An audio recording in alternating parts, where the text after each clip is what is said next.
வணக்கம். உங்களுக்கான இந்த பிரத்யேக அலசலுக்கு வரவேற்கிறோம். வணக்கம். இன்னைக்கு நாம பலதரப்பட்ட விஷயங்களை பார்க்க போறோம். சர்வதேச வர்த்தகம், புவிசார அரசியல், அப்புறம் நம்ம உள்நாட்டு தொழில்துறை.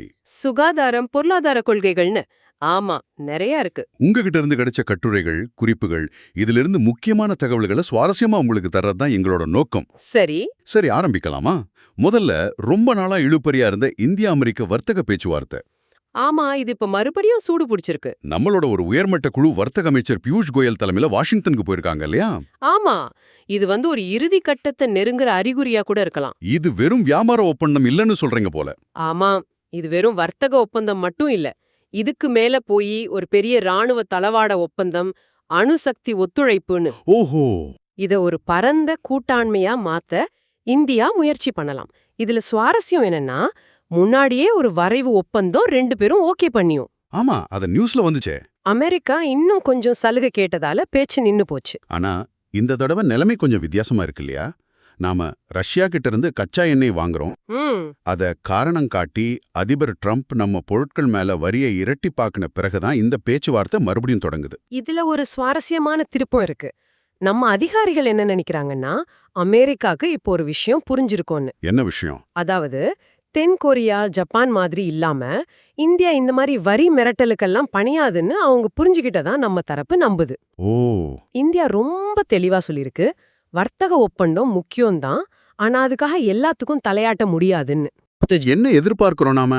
2 பக்கமும் விதிச்சிருக்கிற பதிலடி வரிகள் அதெல்லாம் ஒரே நேரத்துல நீக்கப்பட்டு ஒரு பொதுவான வரிமுறை வரணும்னு இந்தியா எதிர்பார்க்குது. அப்போ இந்த ட்ரம்ப் நிர்வாகத்தோட H1B விசா கட்டண முடிவு, இது முக்கியமான நம்ம ஐடி துறையை பாதிக்குதே. ஆமா, கண்டிப்பா. இதையும் ஒரு பேரம் பேசும் கருவியா அமெரிக்கா பயன்படுத்த பாக்குதோ?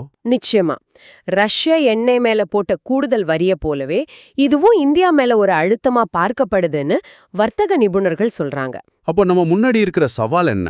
பெரிய சவால் என்னன்னா, பொருட்கள் மேல இருக்கிற வரித்தடைய நீக்கிறதுக்கும் இந்த H1B விசா பிரச்சனைக்கு ஒரு தீர்வு காண்றதுக்கும் இதுக்கு நடுவுல ஒரு சமநிலையை எப்படி கொண்டு வரதுங்கிறது தான். இதுல சில குழப்பமான செய்திகளும் வர மாதிரி தெரியுது. ஆமா, அதுவும் இருக்கு. நம்ம தலைமை பொருளாதார ஆலோசகர் நாகேஸ்வரன் ரஷ்யா எண்ணெய் மேல போட்ட 25% கூடுதல் வரி நவம்பர் 30க்கு அப்புறம் தொடராதுன்னு சொல்லியிருக்கார்.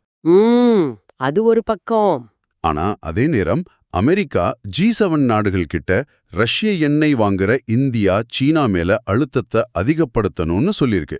இது எப்படி? ஆமா, 2 விதமான சமிக்கைகள் வருது. நாகேஸ்வரன் சொன்னது ஒருவேளை திரைமறைவில் ஏதோ முன்னேற்றம் இருக்கலாம்னு காட்டுது. சரி. ட்ரம்ப் கூட பேச்சுவார்த்தை நல்லபடியா முடியும்னு சொன்னார். மோடியும் நம்மள இயற்கை கூட்டாளிகள்னு சொன்னார்.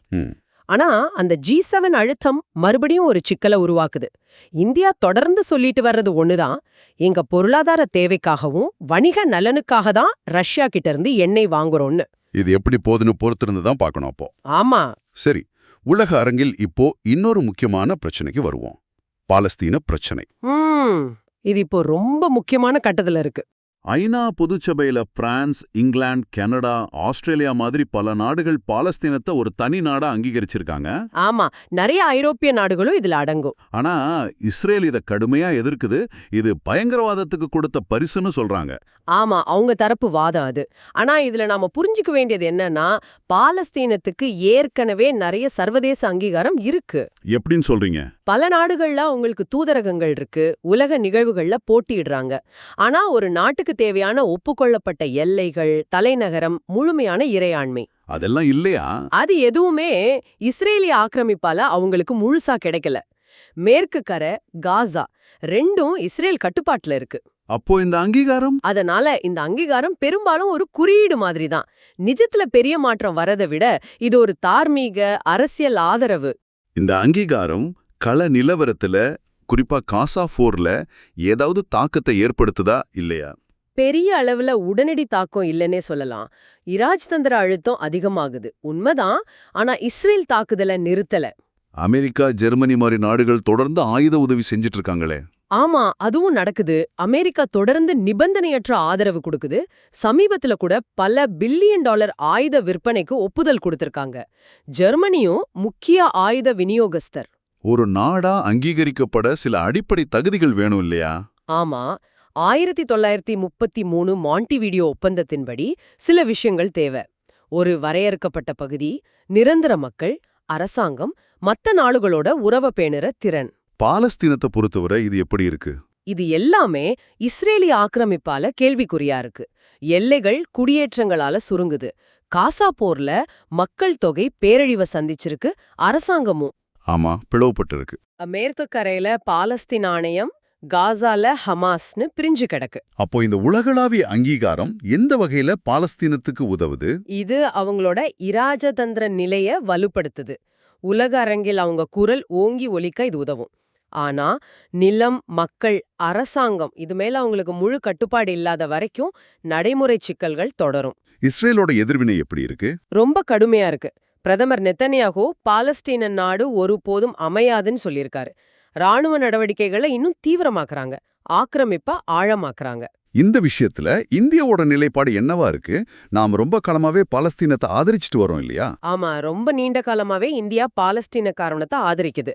1974ல பாலஸ்தீன விடுதலை அமைப்ப PLOவை அங்கீகரிச்ச முதல் அரபு அல்லாத நாடு நாம தான். ஓ அப்படியா? ஆமா, 1988ல பாலஸ்தீன நாட்டை அங்கீகரிச்ச முதல் சில நாடுகள்ல இந்தியாவும் ஒண்ணு. காசால நம்ம பிரதிநிதி அலுவலகம் 1996ல திறக்கப்பட்டு அப்புறம் ரம்மல்லாவுக்கு மாத்துனாங்க. ஐநா சபையிலே நம்ம ஆதரவு இருந்திருக்கு. கண்டிப்பா, ஐநா சபையிலயும் யுனெஸ்கோலயும் பாலஸ்தீனத்துக்கு ஆதரவா நம்ம தொடர்ந்து வாக்களிச்சிருக்கோம். அப்போ நம்ம கொள்கை என்ன? நாம எதை வலியுறுத்துறோம்? இந்தியா தொடர்ந்து வலியுறுத்துறது இரு மாநில தீர்வு தான்.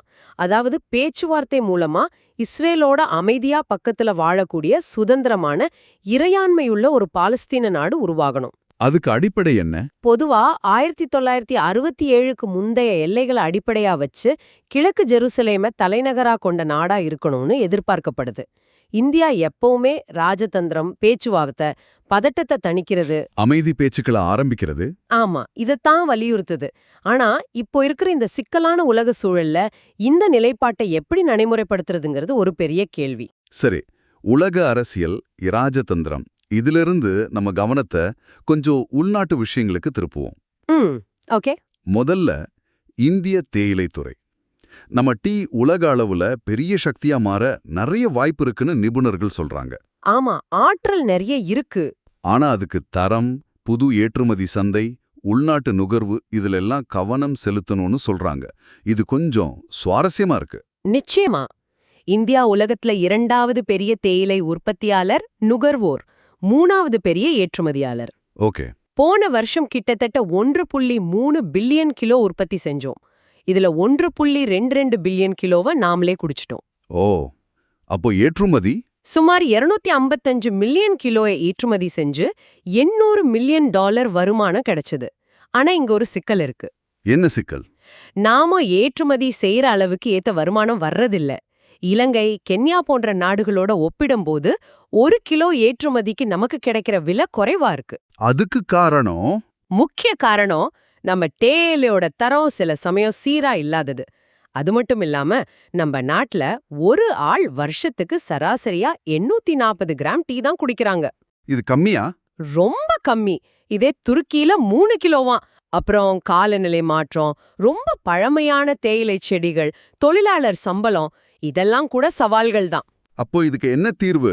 கொச்சியில நடந்த சர்வதேச தேயிலை மாநாட்டுல நிபுணர்கள் என்ன சொன்னாங்க? அவங்க சில முக்கியமான விஷயங்களை சொன்னாங்க. முதல்ல தரத்தை கண்டிப்பா உயர்த்தணும். 2வது தென் அமெரிக்கா, ஆப்பிரிக்கா மாதிரி புது சந்தைகளை தேடணும். பழைய சந்தைகளையே நம்பிட்டு இருக்க கூடாது. மூணாவதா நம்ம உள்நாட்டு சந்தையிலேயே பெரிய வாய்ப்பு இருக்கு. இங்க மக்கள் நல்ல தரமான டீக்கு காசு கொடுக்க தயாரா இருக்காங்க. ஒரு ஆள் வருஷத்துக்கு 1 கிலோ டீ குடிச்சாலே போதும், நம்ம மொத்த உற்பத்தியும் நாமே பயன்படுத்திடலாம்னு சொன்னாங்க. மற்ற நாடுகளோட நிலைமை? எல்லாத்தையும் ஏற்றுமதி பண்றாங்க. இலங்கை நம்மளை விட கம்மியா ஏற்றுமதி செஞ்சாலும் டாலர் கணக்குல நம்மளை விட அதிகமா சம்பாதிக்கிறாங்க. அப்போ நம்ம நிலை? அதனால இந்தியா எல்லா வசதியும் இருந்தும் ஒரு தேயிலை வல்லரசாக இன்னும் மாறல. அதுக்கு முயற்சி செய்யணும்னு சொன்னாங்க. சரி, தேயிலை மாதிரி தொழில்துறை வளர்ச்சி ஒரு பக்கம் இருக்கட்டும், இன்னொரு பக்கம் சுகாதாரத்துறையில இந்தியா ஒரு பெரிய மாற்றத்தை நோக்கி போயிட்டு இருக்குன்னு தெரியுது. ஆமா, அது ரொம்ப முக்கியமான மாற்றம். இது ஒரு செலவு இல்ல, இது மனித வளத்துல செய்யற முதலீடுன்னு பார்க்கப்படுது. 2047ல வளர்ந்த இந்தியா ஆகணுங்கிற இலக்கோட இது பொருந்தி போகுது. கரெக்ட். இது ஒரு முக்கியமான பார்வை மாற்றம். முன்னாடி குஜராத்ல செஞ்ச சில முயற்சிகள் 108 ஆம்புலன்ஸ் சேவை, ஊட்டச்சத்து திட்டங்கள் மாதிரி இதுக்கு முன்னோடியா இருந்துச்சு. 2014க்கு பிறகு என்னென்ன பெரிய திட்டங்கள் வந்திருக்கு? முக்கியமா ஆயுஷ்மான் பாரத் 2018. இது உலகத்திலேயே பெரிய அரசு காப்பீட்டு திட்டம். எவ்வளோ பேருக்கு உதவுது? 55 கோடிக்கும் அதிகமான ஏழை மக்களுக்கு உதவுது. இதனால திடீர் மருத்துவ செலவால குடும்பங்கள் கடனாளியாகிறது குறையுது. வேற என்ன நன்மைகள்? சின்ன நகரங்கள்ல கூட தனியார் மருத்துவமனைகள் வளர இது ஒரு தூண்டுகோலா இருக்கு. அப்புறம் போஷன் அபியான் 2018. இது யாருக்காக?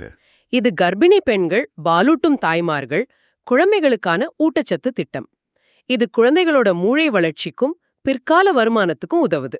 ஜன் ஔஷதி கேந்திராக்கள் பத்தியும் சொல்லுங்க, அதுவும் முக்கியமாச்சு. ஆமா, கண்டிப்பா. 16,900க்கும் மேற்பட்ட ஜன் ஔஷதி மையங்கள் மூலமா தரமான ஜெனரிக் மருந்துகளை ரொம்ப குறைஞ்ச விலையில கொடுக்கறாங்க. இதனால என்ன தாக்கம்? இதனால மக்கள் கையிலிருந்து செய்யற மருத்துவ செலவு OOP, out of pocket expenditure, கணிசமா குறையுது. எவ்வளோ குறைஞ்சிருக்கு? சுகாதாரத்தோடு தொடர்புடையது. அது வெறும் கழிப்பறை கற்ற திட்டம் இல்ல, ஒரு பொது சுகாதார புரட்சி. திறந்த வெளியில மலம் கழிக்கிறது குறைஞ்சதால தண்ணி மூலமா பரவுற நோய்கள் குறைஞ்சிருக்கு. இதனால பெரிய பாதிப்பு இருந்திருக்குல்ல? ஆமா, இதனால வருஷத்துக்கு 60,000-70,000 குழந்தை இறப்புகள் தடுக்கப்படுதுன்னு ஒரு கணக்கு சொல்லுது. யுனிசெஃப் என்ன சொல்லுதுன்னா, இதனால ஒரு கிராமப்புற குடும்பத்துக்கு வருஷத்துக்கு 50,000 ரூபாய் வரைக்கும் மிச்சமாகுதாம். இது கேட்கவே நல்லா இருக்கு. இது பொருளாதார ரீதியா எப்படி உதவுது? மக்கள் கையில காசு மிச்சமானா அவங்க மத்த பொருட்களை வாங்குவாங்க, சேமிப்பாங்க. உடம்பு சரியில்லாம போற நாட்கள் குறைஞ்சா வேலைக்கு சரியா போவாங்க, உற்பத்தி அதிகமாகும். குழந்தைகளுக்கும் ஃபைதா இருக்கு. ஆரோக்கியமான குழந்தைகள் நல்லா படிப்பாங்க, எதிர்காலத்துல நல்லா சம்பாதிப்பாங்க. இந்த காப்பீடு வசதியால தனியார் மருத்துவமனைகள்லயும் முதலீடு அதிகரிச்சிருக்கு. மருத்துவக் கல்லூரிகள் கடந்த 10 வருஷத்துல மருத்துவக் கல்லூரிகள் எண்ணிக்கை கிட்டத்தட்ட இரட்டிப்பாகி 387ல இருந்து 780, வருஷத்துக்கு 1,18,000க்கும் மேற்பட்ட டாக்டர்களை நாம உருவாக்குறோம். இது உலகத்திலேயே அதிகம். அப்ப இது வெறும் நலத்திட்டம் இல்ல. இல்லவே இல்ல, இது நாட்டின் உற்பத்தி திறனை அதிகப்படுத்துற ஒரு உத்தி. சுகாதாரத்துல இன்னொரு பெரிய சாதனை நம்ம தடுப்பூசி இயக்கம் இல்லையா?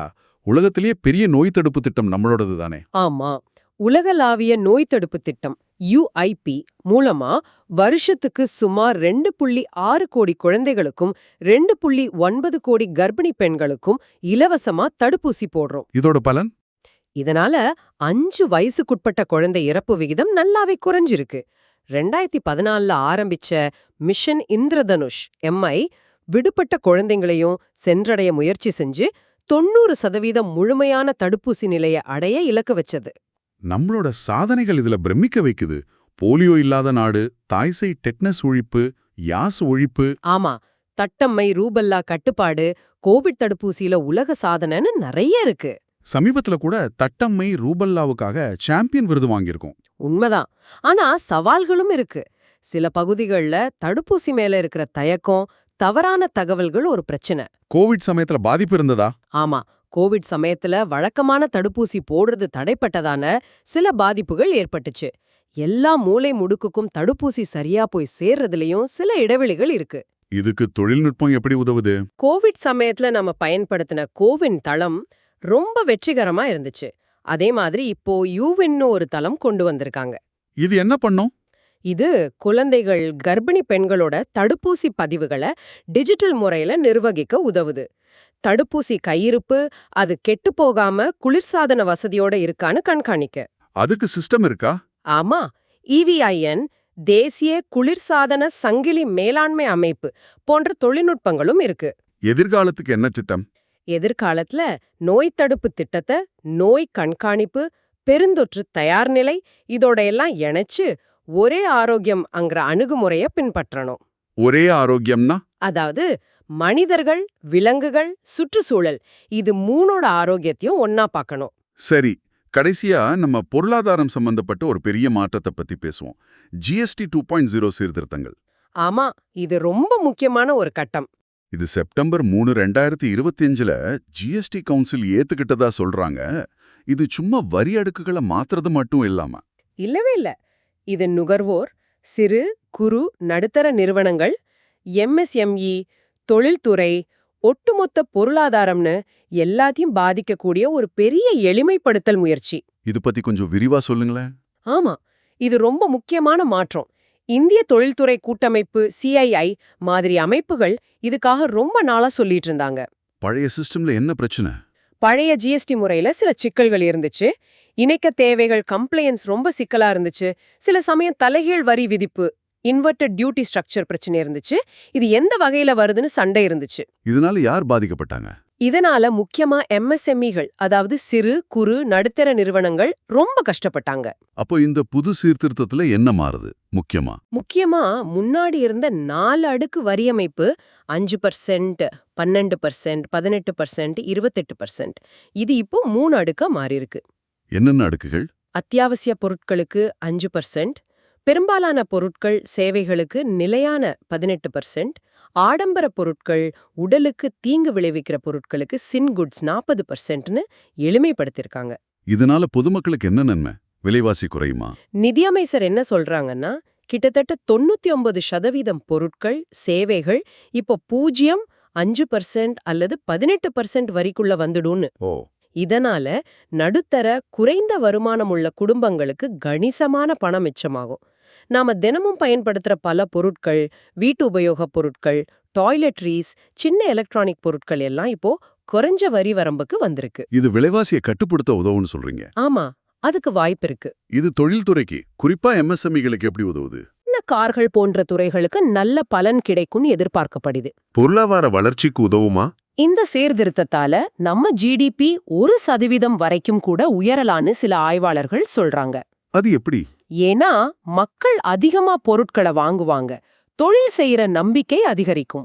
ஆனா அரசாங்கத்துக்கு இது வருமான இழப்பு ஏற்படுத்துமே, அது எப்படி சமாளிக்கப்படும்? ஆமா, குறுகிய காலத்துல அரசாங்கத்துக்கு பல்லாயிரம் கோடி ரூபாய் வருவாய் இழப்பு ஏற்படலாம். ஆனா நடுத்தர காலத்துல இது சரியாகிடும்னு எதிர்பார்க்கறாங்க. எப்படி? எப்படின்னா, மக்கள் அதிகமா செலவு செஞ்சா, நிறைய தொழில்கள் முறைப்படுத்தப்பட்டா, எல்லாரும் சரியா வரி கட்டினா, பொருளாதாரம் வளர்ந்தா அரசாங்கத்தோட வருமானம் தானா அதிகமாகும்.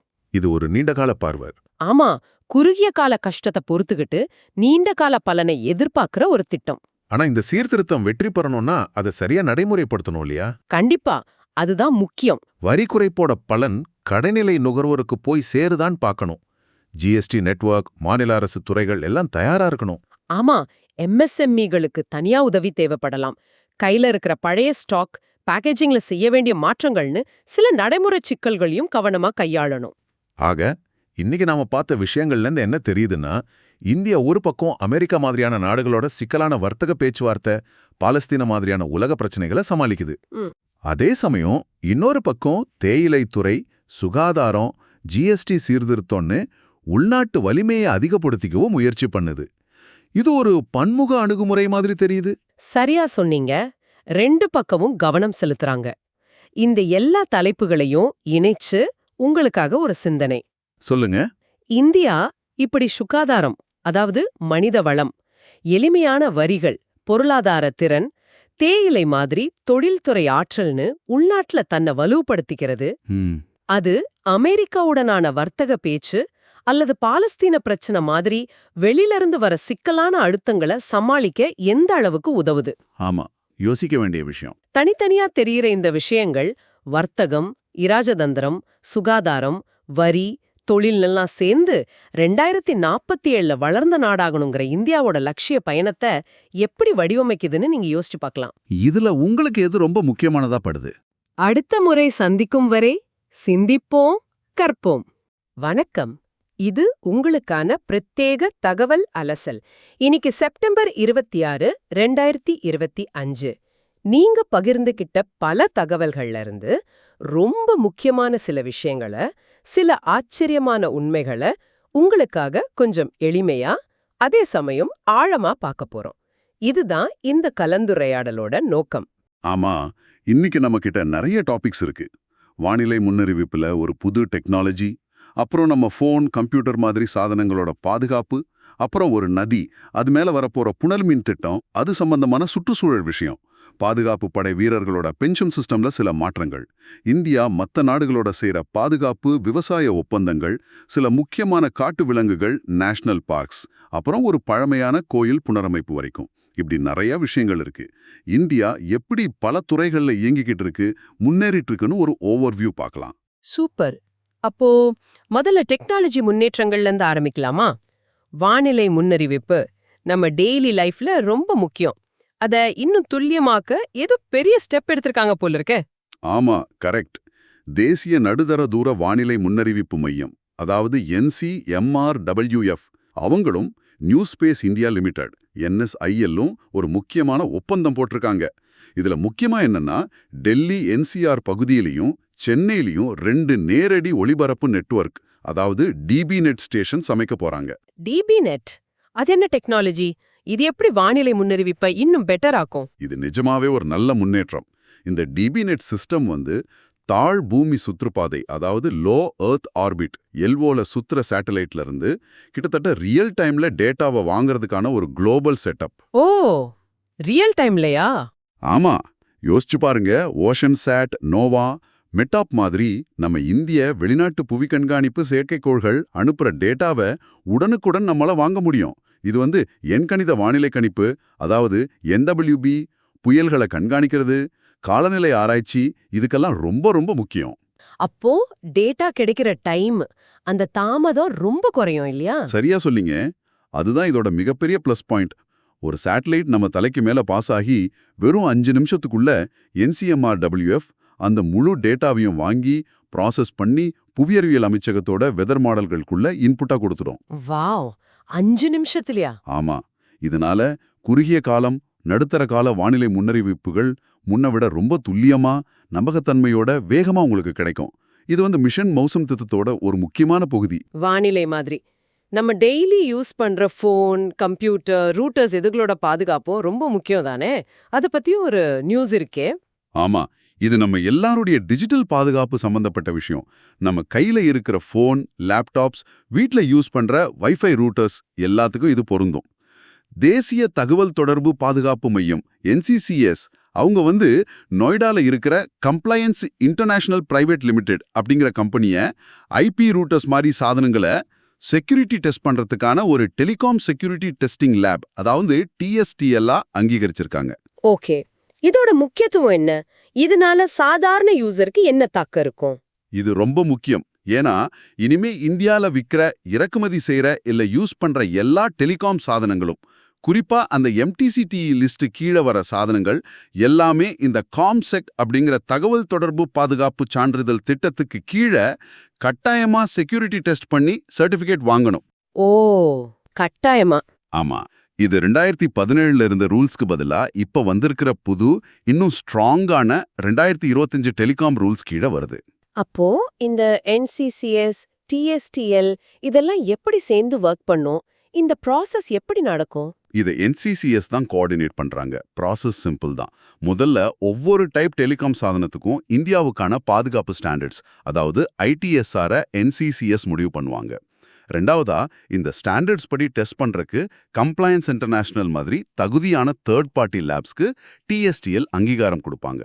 மூணாவதா, இந்த லேப்ஸ் கொடுக்கிற டெஸ்ட் ரிப்போர்ட்ஸ் அடிப்படையில NCCS அந்த சாதனங்களுக்கு செக்யூரிட்டி சர்டிபிகேட் கொடுக்கும். ஓகே, இதனால நம்மளோட டிஜிட்டல் இன்ஃப்ராஸ்ட்ரக்சர் இன்னும் பாதுகாப்பா மாறும். வெளிநாட்டு சாதனங்கள் வழியா வர்ற சைபர் த்ரெட்ஸ் குறைய வாய்ப்பு இருக்கு. சரி, டெக்னாலஜில இருந்து இப்போ சுற்றுச்சூழல், புவியியல், வனவிலங்கு இந்த மாதிரி விஷயங்களுக்கு போலாம். அருணாச்சல பிரதேசத்துல சீனா பார்டருக்கு ரொம்ப பக்கத்துல ஒரு பெரிய ஹைட்ரோ எலக்ட்ரிக் ப்ராஜெக்ட் வருதுன்னு சொன்னீங்களே? ஆமா, இது சுபன்சிரி நதி மேல அமையப் போற ஓஜோ புனல்மின் திட்டம், தக்சிங் அப்படிங்கிற இடத்துக்கு பக்கத்துல. 2220 மெகாவாட் கெப்பாசிட்டி கொண்ட இந்த திட்டத்துக்கு மத்திய சுற்றுச்சூழல் அமைச்சகத்தோட எக்ஸ்பர்ட் கமிட்டி சுற்றுச்சூழல் அனுமதிக்கு ரெக்கமெண்ட் பண்ணியிருக்காங்க. 2220 மெகாவாட் பெருசுதான். ஆமா, சுபன்சிரி நதியை பத்தி சில இன்ட்ரெஸ்டிங்கான விஷயங்கள் இருக்கு. இது திபெட்டியன் ஹிமாலயாஸ்ல மவுண்ட் பொரோம் அப்படிங்கிற மலையில 5599 மீட்டர் உயரம் உருவாகுது. இது இமயமலையை கடந்து வர்ற நதி, அதாவது டிரான்ஸ் ஹிமாலயன் ரிவர். அப்படியா? வேற என்ன ஸ்பெஷல்? உள்ளூர்ல இத தங்க நதின்னு சொல்லுவாங்க. ஏன்னா அதோட ஆத்து மணல்ல தங்கத்துகள்கள் இருக்குன்னு சொல்றாங்க. ஓ, கோல்ட் ரிவரா? ஆமா, இவ பிரம்மபுத்திரா நதியோட ஒரு முக்கியமான வலதுகரை துணை நதி. அசாம்ல லக்கிம்பூர் மாவட்டத்துல பிரம்மபுத்திரா கூட கலக்குது. இது சைனா, திபெத், அருணாச்சல பிரதேசம், அசாம்னு 3 பகுதிகள் வழியா பாயுது. லாரோ, நை, யுமே, சாரி, கம்லா இதெல்லாம் இதோட முக்கியமான துணை நதிகள். இந்த ஓஜு திட்டம் பத்தி இன்னும் கொஞ்சம் டீடைல்ஸ். இது அருணாச்சல பிரதேசத்தோட மேல் சுபன்சிரி மாவட்டத்துல Oju Subansiri hydro power corporation private limited அப்படிங்கிற கம்பெனி செய்ய போறாங்க. மெயின் பவர் ஸ்டேஷன் 2100 மெகாவாட் இருக்கும். டேம்க்கு கீழே ஒரு சின்ன பவர் ஹவுஸ், அது ஒரு 120 மெகாவாட் இருக்கும்னு தெரிய வருது. சரி, நதிகள்ல இருந்து இப்போ நேஷனல் பார்க் பக்கம் வருவோம். ஜார்க்கண்ட்ல ஒரு பழைய நேஷனல் பார்க்ல ஏதோ ஒரு மாடர்ன் டெக்னாலஜி யூஸ் பண்றாங்களாமே. ஆமா, இது ரொம்ப இன்ட்ரெஸ்டிங்கான ஒரு முயற்சி. ஜார்க்கண்டோட ஒரே நேஷனல் பார்க்கான பெட்லா நேஷனல் பார்க்ல இந்தியாலேயே முதல் முறையா ஆர்டிஃபிஷியல் இன்டெலிஜென்ஸ், அதாவது AI டெக்னாலஜில இயங்குற ஒரு நேச்சர் இன்டர்பிரேஷன் சென்டர், இயற்கை அனுபவ மையம் அமைக்க போறாங்க. AI வச்சு நேச்சர் சென்டரா? கேட்கவே வித்தியாசமா இருக்கே. பெட்லா பார்க் பத்தி கொஞ்சம் சொல்லுங்களேன். பெட்லா பார்க் 1986ல நேஷனல் பார்க்கா அறிவிச்சாங்க. இது சோட்டா நாக்பூர் பீடபூமியில லத்தேஹார் மாவட்டத்துல இருக்கு. இது பலாமோ டைகர் ரிசர்வோட மையப்பகுதியாவும் இருக்கு. இன்னொரு முக்கியமான ஹிஸ்டாரிக்கல் விஷயம் என்னன்னா, இந்தியால ப்ராஜெக்ட் டைகர் முதல்ல ஆரம்பிச்சப்போ அதுக்காக ஒதுக்கப்பட்ட ஆரம்பகால பூங்காக்கள்ல இதுவும் ஒண்ணு. இங்க இருக்கிற மஹுவாடார் ஓனாய் சரணாலயமும் ரொம்ப முக்கியமானது. நார்த் கோயில் நதி இந்த பார்க் வழியா தான் போகுது. அப்போ அங்க இருக்கிற சூழல் எப்படி இருக்கும்?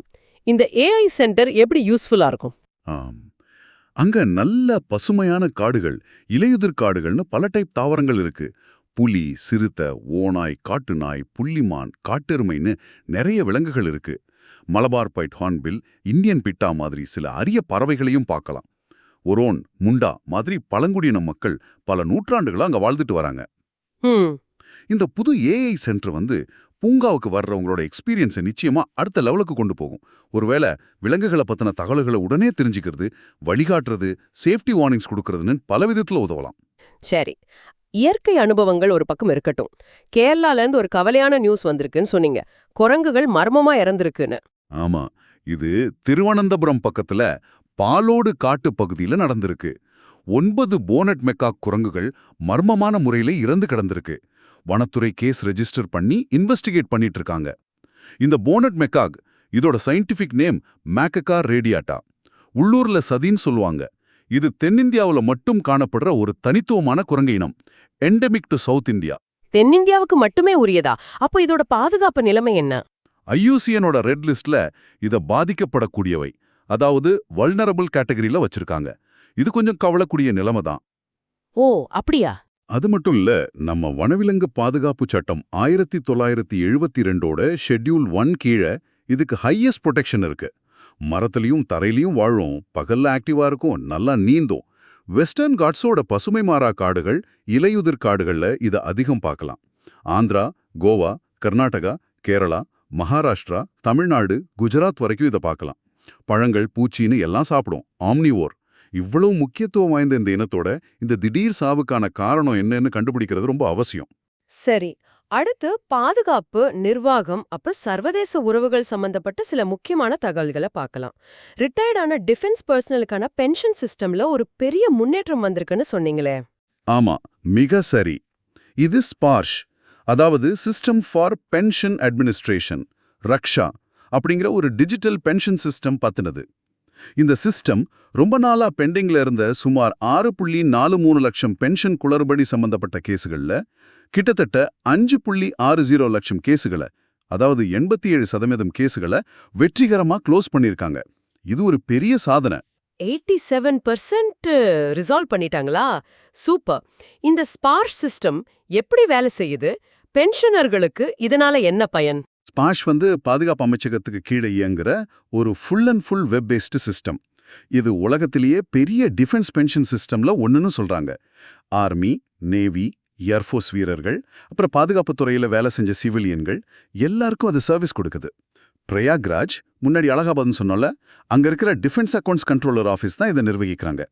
இதோட முக்கிய அம்சம் என்னன்னா, எந்த ஒரு தேர்ட் பார்ட்டி இன்டர்மீடியரியும் இல்லாம பென்ஷன் கோரிக்கைகளை ப்ராசஸ் பண்ணி அப்ரூவ் பண்ணி டைரக்டா பென்ஷனர்களோட பேங்க் அக்கவுண்ட்ல பணத்தை போடுறது தான். அப்போ டிரான்ஸ்பரன்சி அதிகமா இருக்கும், அலைய வேண்டியதில்லை இல்லையா?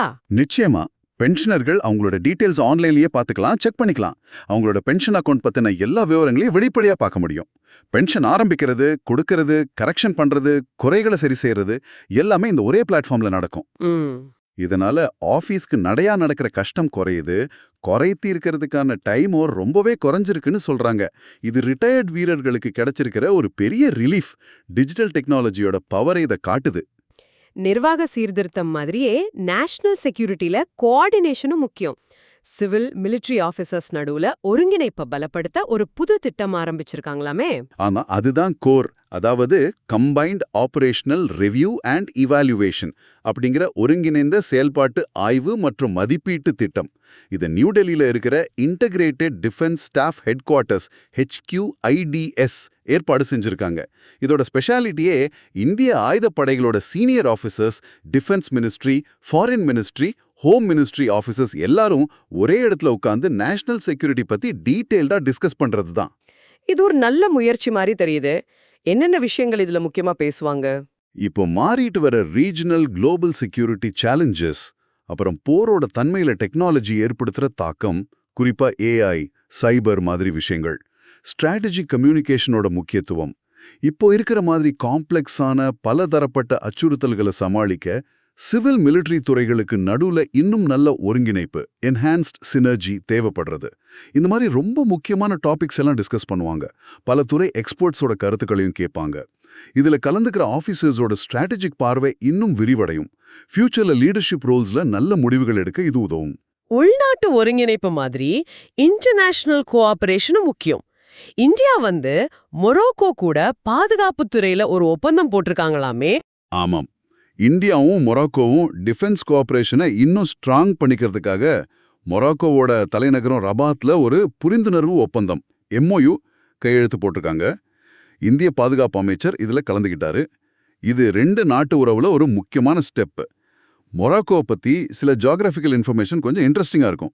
இது நார்த் ஆப்பிரிக்கால மக்ரப் ரீஜன்ல இருக்கு. மொரோக்கோவோட புவியியல் முக்கியத்துவம் என்ன? அதோட லொகேஷன் ரொம்ப முக்கியம்.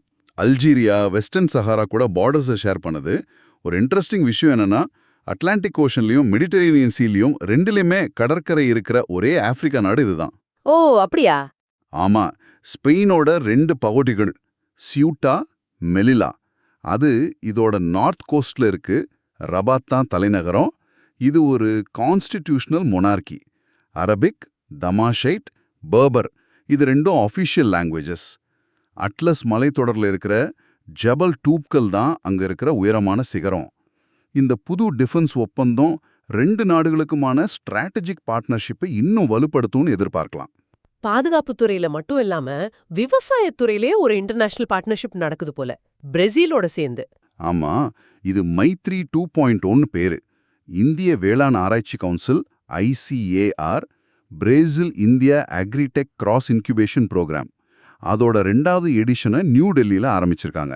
இது பேசிக்கலா இந்தியா, பிரேசில் 2 நாட்டு அக்ரி இனோவேட்டர்ஸ்க்கும் ஒரு two way learning and collaboration platform. Cross incubation, குறுக்கு வளர்ப்பு, இதோட நோக்கம் என்ன? இதோட முக்கிய நோக்கம் 2 நாட்டு இனோவேட்டர்ஸும் சேர்ந்து குளோபல் ஃபுட் செக்யூரிட்டிக்காக ஒரு ஸ்ட்ராங்கான, இன்னோவேட்டிவான, எல்லாரையும் உள்ளடக்கின ஒரு அக்ரி ஃபுட் ஈகோசிஸ்டம் அதான் உருவாக்குறது தான். 2 நாட்டு இன்குபேட்டர்ஸ், ஸ்டார்ட் அப்ஸை வளர்க்குற சென்டர்ஸ் நடுவில் தொடர்புகளை வலுப்படுத்துறது, கோ இன்குபேஷன் மாடல்ஸை உருவாக்குறது, sustainable agriculture, digital technologies, agri value chains இதிலெல்லாம் புது வாய்ப்புகளை கண்டுபிடிக்கிறது. இதனால விவசாயிகளுக்கு நேரடியாக பெனிஃபிட் கிடைக்கணும். இது மாதிரி பல நோக்கங்கள் இருக்கு. இது அக்ரிகல்ச்சர்லையும் டெக்னாலஜியும் 2 நாடுகளுக்கும் இருக்கிற ஆர்வத்தை காட்டுது. சரி, டெக்னாலஜி, பாதுகாப்பு, இன்டர்நேஷனல் ரிலேஷன்ஸ்னு பார்த்துட்டு இப்போ நம்ம கலாச்சாரம், ஆன்மீகம் பக்கம் வருவோம். நார்த் ஈஸ்ட் இந்தியால ஒரு ஃபேமஸான கோயில்ல சில முக்கியமான வேலைகள் நடந்திருக்கா? ஆமா, திரிபுரா மாநிலத்துல உதய்பூர்ல இருக்கிற புகழ்பெற்ற திரிபுரா சுந்தரி கோயில் வளாகத்துல புதுசா கட்டின சில இன்ஃப்ராஸ்ட்ரக்சர், அழகுபடுத்துற வேலைகள் இதையெல்லாம் இந்திய பிரதமர் தொடங்கி வச்சிருக்காரு. இது ரொம்ப பழமையான, சக்தி வாய்ந்த ஒரு ஸ்தலம். கிபி 1501ல அப்போதைய திரிபுரா ராஜ்யத்தோட மகாராஜா தன்யமாணிக்யா இந்த கோயிலை கட்டியிருக்காரு.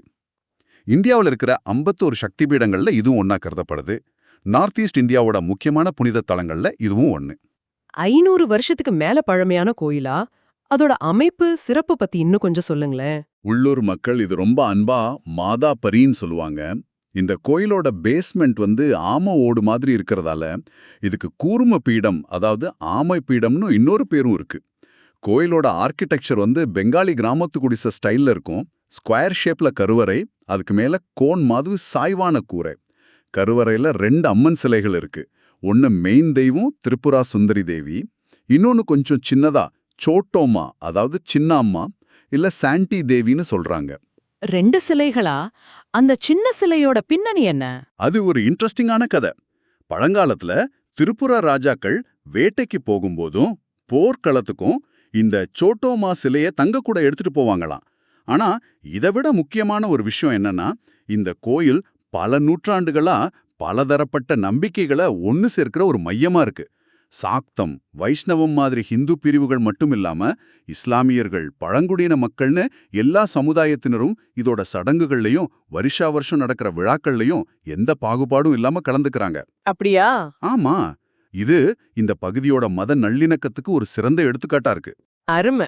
இன்னைக்கு நாம டெக்னாலஜியில சேட்டலைட் டேட்டால இருந்து டிவைஸ் செக்யூரிட்டி வரைக்கும், சுற்றுச்சூழல்ல நதிகள்ல இருந்து நேஷனல் பார்க்ஸ் வரைக்கும், பாதுகாப்பில பென்ஷன் சீர்திருத்தல இருந்து இன்டர்நேஷனல் ஒப்பந்தங்கள் வரைக்கும், விவசாயத்துல புதுமையில இருந்து கலாச்சாரத்துல கோயில் புனரமைப்பு வரைக்கும் ரொம்ப விரிவான ஏரியாஸ்ல டிராவல் பண்ணி பல முக்கியமான தகவல்களோட ஆழத்தை ஓரளவு புரிஞ்சுக்கிட்டோம்னு நினைக்கிறேன். ஆமா, வானிலை முன்னறிவிப்போட துல்லியம், நம்ம டிஜிட்டல் உலகத்தோட பாதுகாப்பு, இயற்கை வளங்களோட முக்கியத்துவம், வனவிலங்குகளோட நிலைமை, வீரர்களோட நலன், நாடுகளுக்கிடையான உறவுகள், நம்ம பாரம்பரியத்தோட தொடர்ச்சி, இது எல்லாமே ஒன்னோட ஒன்னு தொடர்புடையது.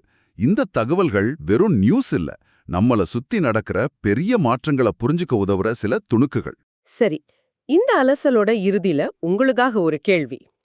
இன்னைக்கு நாம பெட்லா நேஷனல் பார்க்ல அந்த நேச்சர் சென்டர்ல ஏஐ யூஸ் பண்றத பார்த்தோம். அதே மாதிரி நம்ம பேசின வானிலை முன்னறிவிப்பு, பாதுகாப்பு, விவசாயம்னு பல துறைகள்ல ஏஐயோட தாக்கம் அதிகமாயிட்டே இருக்கு. இந்த ஏஐ டெக்னாலஜி எதிர்காலத்துல மனிதர்களாகிய நம்மளோட அனுபவங்களையும், நம்ம முடிவெடுக்கிற திறனையும், ஏன் நம்ம சமூக கட்டமைப்பையுமே எந்த அளவுக்கு எப்படியெல்லாம் மாற்றி அமைக்கக்கூடும்னு நீங்க நினைக்கிறீங்க? இது நிச்சயமா ஆழமா யோசிக்க வேண்டிய ஒரு விஷயம். சிந்திச்சு பாருங்க. மீண்டும் அடுத்த முறை புது தகவல்களோட ஆழமான அலசலோட உங்களை சந்திக்கிறோம். இந்த விரிவான கலந்துரையாடல்ல எங்களோட இருந்த உங்களுக்கு நன்றி. வணக்கம்.